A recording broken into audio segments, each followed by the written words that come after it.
Selanjutnya yaitu rumusan masalah atau tujuan penelitian. Kemudian analisis. Selanjutnya saya akan mengkritik analisis data sang penulis.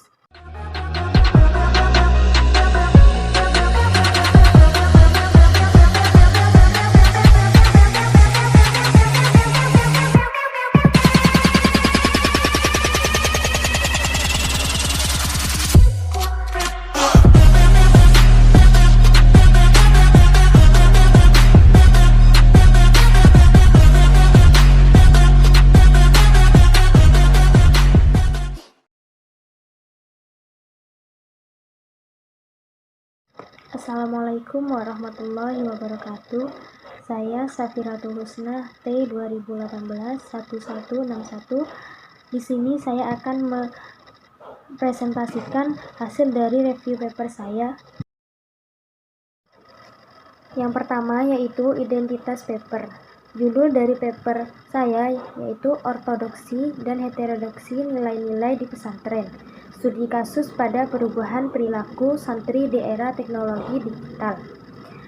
Nama penulis yaitu Akmal Mundiri dan Ira Nawiro. Selanjutnya yaitu identitas penerbit. Dari Jurnal Pemikiran dan Penelitian Pendidikan, volume 17 nomor 1 Juni 2019. Selanjutnya yaitu latar belakang. Pondok pesantren yang melembaga di masyarakat merupakan salah satu lembaga pendidikan Islam tertentu di Indonesia. Eksistensinya sudah teruji oleh zaman, sehingga sampai saat ini pesantren masih tetap hidup walau dengan berbagai terpaan transformasi zaman. Seorang santri kesehariannya dituntut untuk hidup mandiri dan disiplin, mulai dari memanajemen uang kiriman, bangun pagi, dan lain-lain. Peraturan yang telah dibuat oleh pesantren tidak sepenuhnya dapat menjadikan semua santri berperilaku baik. Dinamika perkembangan teknologi juga secara tidak langsung dan secara gradual berdampak terhadap perilaku santri. Namun di sisi lain, pesantren mau tidak mau harus melakukan akomodasi terhadap teknologi. Pesantren akan tetap eksis dan berkembang jika sebuah pesantren dapat mengkolaborasikan nilai-nilai budaya modern tanpa menyampingkan nilai-nilai budaya klasik. Dari uraian di atas, peneliti berupaya untuk mengungkapkan tentang dampak teknologi digital terhadap perilaku santri, yaitu ditinjau dari perilaku ortodoksi dan heterodoksi pada santri di pesantren. Selanjutnya yaitu rumusan masalah atau tujuan penelitian. Di sini, rumusan masalahnya untuk mengetahui dampak dari adanya perkembangan teknologi digital terhadap perilaku santri yang ditinjau dari perilaku ortodoksi dan heterodoksi pada santri di pesantren. Jenis dan pendekatan penelitian menggunakan jenis studi kasus dan pendekatan kualitatif. Sumber dan jenis data. Sumber penelitian ini menghasilkan data deskriptif dan jenis data primer dan sekunder. Sedangkan objek penelitiannya yaitu pada santri milenial dan pengurus pondok pesantren.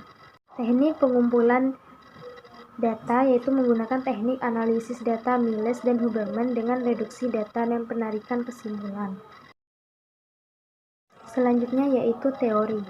Di dalam jurnal penelitian ini, teori yang digunakan menurut Arkon menjelaskan tentang ortodoksi merupakan ajaran yang menjadi kesadaran kelompok mayoritas yang dengannya kelompok itu melihat berbagai kesadaran lain yang dikembangkan oleh kelompok minoritas yang berupaya menyimpang sebagai heterodoksi.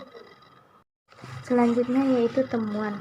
Transformasi atau perubahan perilaku santri dalam hal ini adalah berubahnya atau beralihnya kegiatan para santri baik yang diamati secara langsung ataupun tidak. Penyebab perubahan perilaku santri yang awalnya adab asor dan sekarang marak dekadensi moral dikarenakan sisi negatif budaya asing yang masuk ke lingkungan pesantren. Bentuk transformasi berupa imitasi budaya K-pop, minimnya kemampuan baca kitab kuning, melanggar tata tertib pesantren, bullying, transformasi otoritas keagamaan santri, dan berubahnya sumber primer pembelajaran santri. Kemudian analisis. Selain santri mengalami transformasi habitus dan akibat globalisasi yang menimbulkan perubahan perilaku dari baik menjadi tidak baik, maka masih ada habitus santri yang sampai saat ini menjadi khas di pesantren, seperti mandiri, solidaritas, gotong royong, dan ta'lim. Baiklah, selanjutnya saya akan mengkritik analisis data sang penulis. Dalam jurnal penelitian ini, menurut saya sudah baik. Namun, dalam objek penelitian yang memuat informan di dalamnya tidak mencantumkan seberapa banyak santri yang dijadikan objek penelitian, tidak mencantumkan jenis kelaminnya, serta tidak mencantumkan asal daerah santri yang tinggal.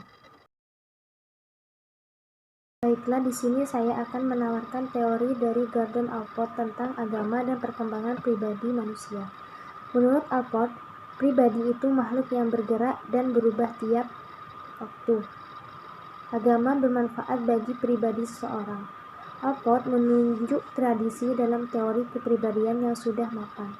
Kepribadian terbentuk dari adanya pengalaman yang mana lama-kelamaan menjadi suatu kebiasaan. Meskipun dalam jurnal peneliti menemukan adanya transformasi pada santri akibat zaman yang semakin berkembang, santri yang mana dalam kesehariannya dia diajarkan begitu banyak pengetahuan tentang agama akan juga dapat membentuk kepribadian yang baik dari pengalaman-pengalaman tersebut. Sehingga dari pengalaman-pengalaman yang diberikan pada saat di pesantren akan membawa santri untuk menuju kepada tujuan yang diinginkan. Di samping itu, santri juga memiliki kepribadian yang mandiri. Dari situ akan mempermudah santri untuk mencapai suatu kedewasaan yang baik atau suatu kedewasaan yang mapan. Itu saja dari saya. Kurang lebihnya mohon maaf. Wassalamualaikum warahmatullahi wabarakatuh.